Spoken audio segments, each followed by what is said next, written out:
here today with Max Pree in Holland, Michigan, where it is my great honor to bestow upon him the ILA Lifetime Achievement Award for his many accomplishments in advancing the field of leadership. Max is a shining example of how leaders should lead. At Herman Miller, he was a great leadership practitioner, but he didn't stop there. He added to our leadership scholarship with his books, sharing with us his integrated vision for life and work. He made the study of leadership accessible to us all.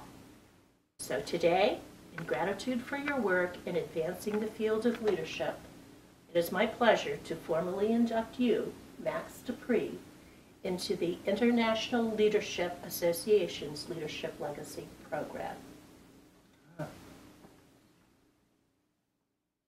Thank you. Well, I'd like to begin by thanking, well, of course, Carol first, but each one of you for this honor. It's quite daunting to be on the same list as friends like Warren Bennis and Frances Hesselbein and others.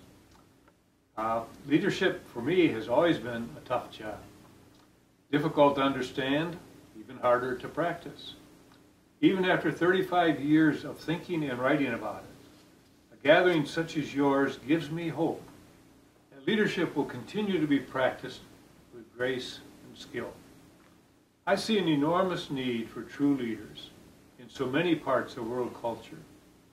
Thank you so much for this honor and for allowing me to accept it here in Michigan. And thank you also for honoring Leadership Jazz on Friday. I wish I could be there with you.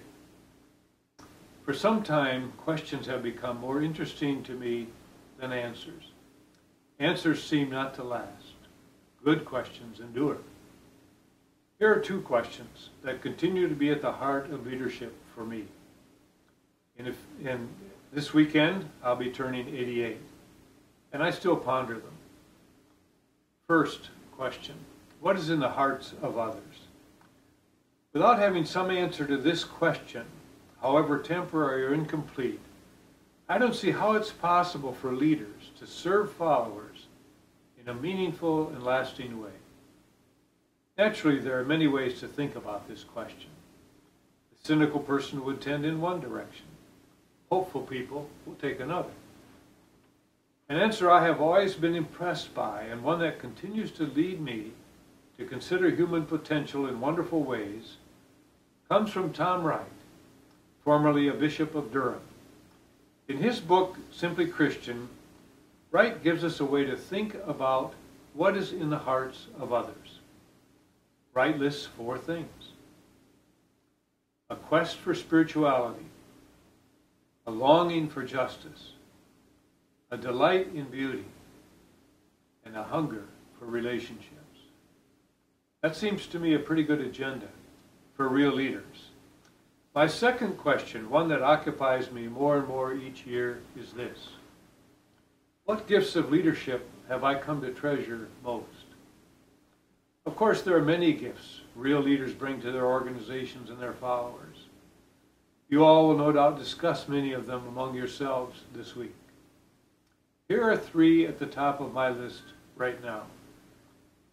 First, the courage to be human. For leaders and people in the glaring and often intrusive light of public scrutiny, it's difficult to be human. Expectations seem to push us to deny that we all, no matter what our position, remain human, with all the shortcomings and huge potential inherent in everyone. This is what it means to be created in the image of God. Second, the ability to know what leaders may not delegate. Many books have been written about what we may delegate and to whom. The mystery in my mind continues to be what not to delegate. Delegation, like most things, is a choice. For me, leaders simply can't delegate some things. They're too important.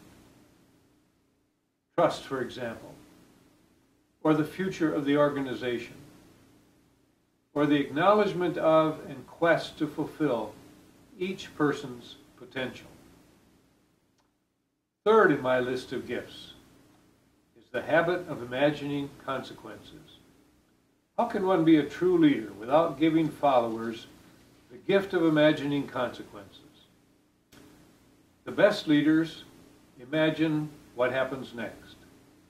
They can paint a picture of what happens next for their organizations. One of the most common reasons I find that organizations and teams stumble is that they don't think about what's next after reaching a goal, after implementing a program, after passing a piece of legislation. Somewhere in a successful organization are successful leaders, and they're ready for the consequences. Finally, thank you again for including me in the story of your group. I'm honored, and I wish you well as you grapple with the subject of leadership.